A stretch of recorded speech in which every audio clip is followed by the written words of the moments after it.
Well, good morning, and thanks so much for joining me right here for another edition of Michiana Unsolved. Today, we're highlighting a case that deserves some answers. It's been several years, and police aren't giving up hope, and nor are we, and that's why we're highlighting it right here on Michiana Unsolved. For those of you joining us this morning, we are taking a look at the homicide of Shasta Horston, a mom shot and killed in front of her only child. And to really understand what happened, we have to go over the case. So we're going to do that. And then I have someone really important and really special that I want to introduce you to. So have a listen. On Thursday, August 13th, 2015, 25-year-old Shasta Horston and her 4-year-old son were hanging out with family. Around 9:15 p.m., they decided to head home to the 1000 block of West Yukon Street, just off of Portage Avenue on the city's northwest side. The next day, a relative stopped by Shasta's home around noon. While she didn't answer, her little boy was seen through the window. He said that mommy was sleeping. They thought maybe she had fallen asleep and taken a nap, so they did not want to have the little boy open the door because, they were trying to be respectful of in case she was taking a nap. Later on that night, around 10 p.m., another loved one stopped by. And yet again, that little boy was seen in the window and said that mommy was sleeping. Knowing something didn't seem right, they went in. The door was not broken into. There did not appear to be any signs of forced entry or anything like that. And that's when they found her, shot multiple times. She wasn't sleeping. She was dead. This little 4-year-old boy in this home, presumably there at the time of the murder, and then left for possibly 24 hours in that home. That someone could kill a mother in front of their child and then just leave. To this day, no one has been held responsible. If you have any information, please call Michiana Crime Stoppers. Every single tip is 100% anonymous and could earn you a $2,500 cash reward. And I want to introduce you now to the amazing woman who is watching Shasta's son right now, Tamala Allen. Thank you so much for taking the time to even speak with me. It just really means so much to have someone from the family join us and really tell us more about this woman who was absolutely beautiful. So thank you for joining me. Thank you for having me. Oh, you're very welcome. So before we kind of dive in to that night and what happened, I want to hear more about Shasta because I'm looking at her and boy, is she gorgeous. Is it true that I was reading that she actually went to cosmetology school or wanted to? Did she want to do hair? Is that what I was reading? She actually graduated the same year. Wow. She graduated in May of that year. Mm-hmm. Got her cosmetology license through the state of Indiana. And she wasn't just a stylist for hair. She was a vibe. She gave people self-esteem. She helped build them up. She wanted her own clothing line, designer clothing line. She wanted to create that. She was very talented in doing hair. She had her own style of dressing, helping to build others up when they felt, a little bad about themselves. Yeah. And you will never see the same style on her twice. I love that. This is my favorite. We didn't have that many photos of her. I actually should have asked for more, but when she had the purple hair, I love that. That is a vibe. Like, I'm totally feeling that. Tell me a little bit about how you know her and what you remember about her, and just tell me about her. She and my son were high school sweethearts. Oh. They met in high school together, and they were together for quite a few years. And they left right out of high school when they both graduated. My son graduated, and she was about maybe a year or so behind him. And they got an apartment together, lived together, and she got pregnant with my grandson, and she'd been in the family for quite a few years. Wow. Even after once my son and her separated, they were still really good friends, co-parented very well together. just things that they couldn't see eye to eye on, but they still did what was best for my grandson. And Yeah. we're still good friends. I love that. I really do. You know, you are so amazing because you've had a lot go on in your family. And so I want to take us back to that night, if you don't mind. Sure. Do you remember where you were, what was happening? I'm going to show some scene video, if you don't mind. I'm going to bring it on of what we have, along with the information to call Michiana Crime Stoppers, which, by the way, is 100% anonymous. So we are asking you to call, to go on their app, to go on your computer. If you know anything, no matter how small, we're asking you to step up and step forward because it's time. What do you remember from that night that this all happened? I can still remember that night like it was yesterday. Wow. It's that still resonates with me. I was actually in bed. Me and my now husband in bed, and I got a text in the middle of the night from my boss at work, and she asked me, she said, "What is Shasta's last name?" It's like 10:30 at night. Why are you asking me that? Felt random. Yeah. And I said, "Why are you asking?" And there was this long pause, and I don't know what it was. But I just jumped up and I looked in the SBT website, and it said body found on Yukon Street. And it was Shasta's house. And I jumped out of bed and I said, oh my God. And I couldn't catch a breath. And my husband looked up at me and goes, what is it? What is it? I couldn't get it out before my son called, screaming in the phone that Shasta had been found murdered and that there was no information on my grandson at that time. Wow. To hear that scream from him and to not know where my grandson was, if he was okay, was the most horrific thing that a parent would ever want to hear through the phone. My husband and I jumped up, got in a car, and we drove over the Yukon, and it became real. There was yellow tape, police were everywhere, and I jumped out and I went under the tape, and an officer directed me down to what was then the Metro Homicide Unit to speak to people, and my husband and I went down there. Yeah, because, you know, to my understanding again, is that she was at a family function the day before, or that earlier that day, came home. You know, we heard that her son was seen in the window when people stopped by and saying, "Mommy's asleep." And that, when I heard that, when Lieutenant Kayla Miller told me that hit me to the core. I mean, that hit me to the core. And you're starting to piece together what's going on, right? You're filling in the blanks of what happened. Then they went away. Another person came in to check on her. Same thing later that night around 10 o'clock. And then that's when they realized something's not right. And they went in and they found her. And they're assuming, obviously, that he was there when she was killed. Do you believe that to be true? I do. I do believe that to be true. Wow. And my grandson was always taught that don't answer the door, no matter who it is, right? And so when they came over the first time, and she's, you know, he said Mommy was sleeping. It's because he knows that he didn't want to get in trouble for answering the door. Same family members went back that afternoon. It was like, okay, you know what? She's not been sleeping for this long. Something's wrong. So they finally talked him into opening the door. Right. And so my understanding is that was pretty dark, and that he had been sitting there with a blanket waiting on her to wake up.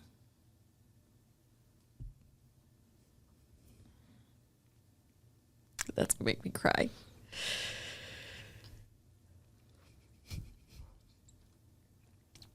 It's hard because I have a 14-month-old, right? And you have a son. And you think about what that must have looked like, and having a kid just think that mom is going to wake up and it's going to be okay. That's really hard. the thing that comes to mind for me is that had to have been the longest 18 to 24 hours of his life. Yeah. Yeah. Yeah. And that someone out there knows what happened and is not saying anything, and that this amazing young man is growing up without his mother.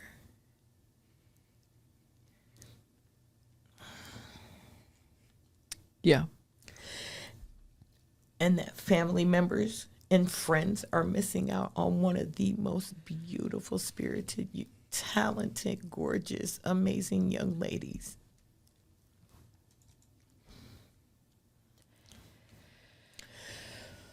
Ooh. Yeah.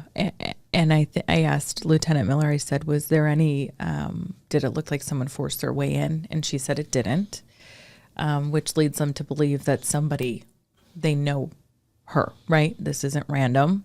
It was someone that knew her. And so, her son was 4 at that time. And obviously you have helped raise him due to respecting his privacy. Obviously, we're not going to say any names, but I do want to know how he's doing. It's been 9 years. You've been able to help out along with your son, has been able to help him, with his child's growth. But I can only imagine that doesn't fade. That image doesn't fade. That anger probably doesn't fade. You guys are trying to grieve and make sense of this while trying to raise a child who is also trying to grieve and make sense of this. How is he? So he's 13 now. He is 13. He's a teenager. And a mixture of emotions, right? We're talking trauma, anger, missing his mom more than you could ever possibly imagine. For the most part, he stays with his dad. His dad is raising him. I step in and stand in the gap when necessary. But his dad is raising him and trying to raise him to be the young man that he knew that Shasta would want him to be. But when you mix that along with puberty, it's like unpredictable. Over the years, it's been very hard, particularly with respects to holidays in school. Yeah. Concerts, holiday events where most children walk through the doors with their mom. He doesn't have his. Right. Her birthday, other celebrations, Mother's Day, where most people get to celebrate their moms. He gets to go to the cemetery to visit her and to see her face on a gravestone. It's been very hard for him. And he misses her, and he loves her. And trying to teach him how to manage his emotions in that space have been a bit difficult. Yeah. But he's done well. Been in and out of therapy, trying to work through that and then learn to manage those emotions and starting to ask more questions. Yeah. Yep. But the one thing that he knows is that she's not here, and he just loves her and misses her. How do you deal with those questions? Is it hard? Because I'm assuming at the age of 4, does he remember that day? I don't want to pry too much, so please tell me, I don't want to answer. I'm really not trying to overstep by any means. But is he still trying to piece together what happened, or does he remember what happened? We're very careful in that space. Okay. Because if there is ever a time where he gets that clarity, yes, where he says, I remember. Yes. I don't, and neither does either side of the family want to do anything to hinder that. Yes. So very mindful about conversations that are being had around him that we think may enhance or entertain. Because sometimes children will hear things in the background and say, okay, I remember, and then sounds like it's coming more from what he's heard from other people. Okay. That should that day come, we want it to be his story, not what he's heard from someone else. Does that make sense? Absolutely. And actually, I never even thought of it like that. So that makes so much sense, right? Because if he does remember the individual or anything, then that's would be extremely helpful, and you want it to come from him versus you, and then obviously that wouldn't hold up very well in court, right, if something led to it. Well, and that's how we got here. We were told that the credibility of a 4-year-old would not uphold in court during that time. Wow.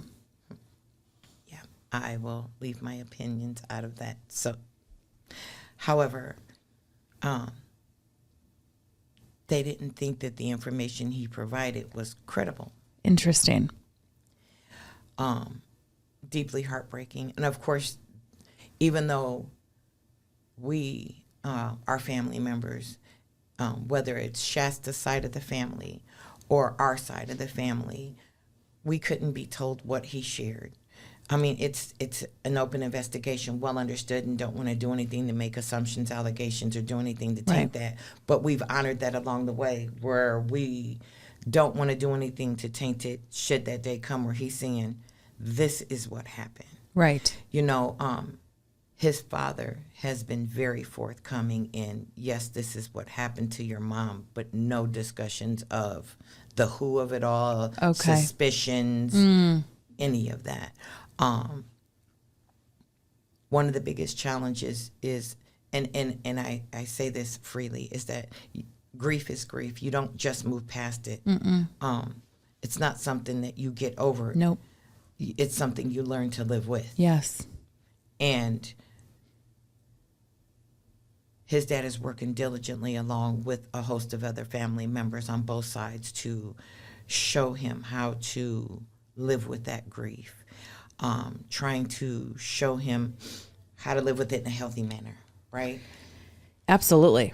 Because that's something even adults have a hard time doing. Oh, absolutely. You know, we were just speaking about that offline is I have a hard time with my feelings. You know, adults have the hard time with their feelings, and it's hard unless you're taught how to do that, which is so amazing that he has you guys in his corner, because I know in my family, we didn't really talk about, you know, how to deal with our feelings, how to communicate necessarily effectively. And so when you get into these situations, sometimes these actions come out in different ways, right? But really you just don't know how to express yourself and what you're feeling, and that's fair.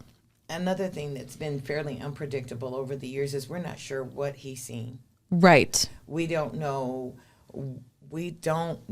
what he's witnessed prior to her passing, what went on that night, we don't know what he's been exposed to. And so we notice that there are certain things that he may say or certain behaviors that may have become learned behaviors, and I won't attribute it to all that. Correct, yeah. We just know that may have played a part. I mean, kids are kids, right? How Right. do you separate that? Right. We also, with respects to grief, one of the things I'm a firm believer is we don't get to decide what someone's grief looks like, and we don't get to decide how long someone grieves, you know. And so the goal with my grandson is to just show him how to live a life that's conducive to being resilient, not being a victim anymore, but being a survivor, and changing the wording and changing the mindset and how we see things. That the goal is for justice for both of them one day, but to change the mindset from victim mentality to survivor, to resilience and survivor mentality. I do want to bring up the fact that through the investigation initially, this is back when Metro Homicide was still involved, police identified Shasta's boyfriend, or estranged boyfriend as they referred to him, as a person of interest. I tell you this, and you know, obviously, to those watching, because this is on social media, right? Like you can see it. Several media outlets, including ours, reported on this. About a month after she was murdered, he was arrested on unrelated charges. He was questioned about this murder, but eventually released. And I chose not to use his picture, his name, because he was released, right? So I felt kind of like it would be a bit unethical to throw someone who has been released on here, right? But again, if you want to look who this is, you can find it. It's online. But, in talking to Lieutenant Kayla Miller, 9 years later, the South Bend Police Department now, who is leading this investigation because Metro Homicide disbanded and now they lead their own homicides, is still very much active in this case. In fact, they're tracking down leads right now, examining evidence, and even looking back at potential suspects. Their words, not mine, hopeful to bring closure to your family. And I say that because I will not stop showing the many ways that people can submit an anonymous tip to Michiana Crime Stoppers. It is so easy. They don't even know who you are. I say that because there's just no reason why someone should not come forward. And I'm hoping that 9 years is enough time for someone to say, okay, I've been sitting on this little piece. And I also wanted to say that because even if you talk to members of the St. Joseph County Metro Homicide Unit 9 years ago, please submit a tip again to Michiana Crime Stoppers or call the police department, the South Bend Police Department, because there are new detectives on this. And so even if you told them back then, tell them again. We have new detectives on this case. You have no idea how that little bit of information may go so far. So please, I just encourage you to do that because no piece of information is too small and we never know where it can go. In fact, social media has come so far in 9 years that I just really hope anybody watching this, if you don't have any information, that you can share it, because we've seen cases that have spread across the United States and then someone literally called the South Bend Police Department and were able to help solve a portion of the case. So I can't encourage that enough. What would you say? What would you like to say to people watching right now? Whether to encourage them, whether it's about Shasta, whether it's about anything, what do you want to say? What I would say is that this beautiful young lady she's gone, and there's no bringing her back. But to bring justice for her murder won't bring her back. But it would bring a sense of closure for her son and her family, her friends, and those who loved her the most. To imagine being a parent and to look up one day and you're looking at your children and you're hearing Shasta's story and thinking, wow, what would I encourage someone to do in this space? When the situation first happened with her, social media at times can be the worst thing in the world, right? Yeah. A lot of feelings and emotions were riding high for everybody. I know for a fact someone out there knows what happened. And all we're asking is for justice for her and her son, to be able to provide them some level of closure in this space. And I'm hoping by her case coming back to the forefront that it will bring some justice for them both. Gosh, that is my absolute hope. And that's exactly why we do exactly this. Like I said to you on the phone, we're the first people there when it happens, sticking a camera in your face and a microphone. And that is one of the hardest, most gut-wrenching portions of my job. But this allows me to also say, you know what, I'm going to be there 9 years later when people have stopped talking about it. And it's just so important that we don't forget, because these are community members and every single life is so important. And there's this ripple effect that happens, and we're seeing it right here. Not only are you grieving this loss, your son is grieving this loss, your grandson is grieving this loss. And these actions between two or more people, right, play a role drastically in how people continue on with their life and what they have to deal with. And so it's so important that we take accountability, that we speak up. And my biggest thing is, if we don't speak up, how can we change it? You know, we see people say, I don't want to live in a community like this. Then speak up. It doesn't have to be like this. No, sure. You know, if I could just say something about that. Absolutely. You know, there are times where no matter how someone passes away, and how their homegoing goes, whether there is a funeral and they're buried, once someone is gone, they're gone. However, Shasta left behind us a legacy. She left behind a young man and a family. She left behind her son who will carry on her legacy. So she's not gone. She's still here through her son. And we're just asking for someone to come forth and tell what happened so that he can continue to honor her memory and her legacy in peace and with justice.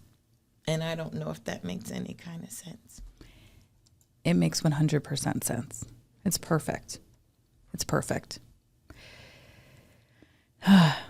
Tamil Allen, you are amazing. I'm so happy that I've gotten to know you so much more, again, not just here and speaking with you over the weekend, understanding and being open enough with me to tell me not only what's going on in this situation, but your life. And I can honestly sit here and say, you are so positive. You have such a bright outlook on the future. And just the way you are with your grandson and your son, I'm just so happy that they have you. And I'm just so grateful that you are willing to come here and talk about this, because it's not easy, especially when you have everything going on that you do. So thank you. I really appreciate it. Thank you again for having me. I wouldn't have had it any other way. It's about Shasta and Javion and all sides of the family and her loved ones and friends. And if there's any way I can honor her in that space, I'm more than happy to do so.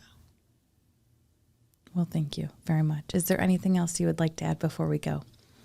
No. Thank you again. My pleasure.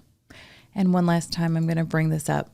If you have any information, you can call, you can head to the P3 app, you can go online on your computer right now. Every single tip, 100% anonymous. If your tip leads to the solving of this case or an arrest, you would be eligible for a $2,500 cash reward.